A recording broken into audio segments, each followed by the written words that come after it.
Freelancing এ প্রথম client পাওয়াটা কেন এত কঠিন?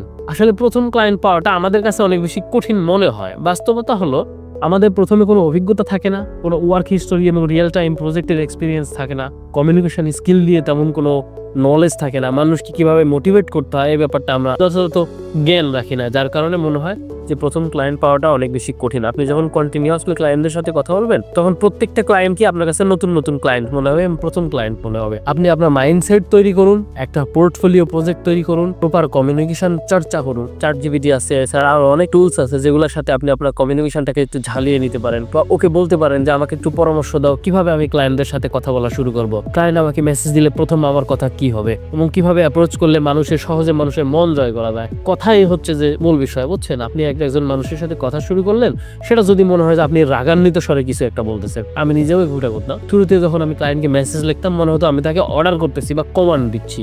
এই টোনগুলা লেখার মধ্যেও কিন্তু মানুষের মনে ভাষা ফুটে ওঠে। এই ব্যাপারগুলা কিন্তু আপনাকে সুন্দরভাবে লিখতে হবে। লেখার মধ্যে would you please, could you please, এই ব্যাপারগুলো সুন্দরভাবে ব্যবহার করবেন।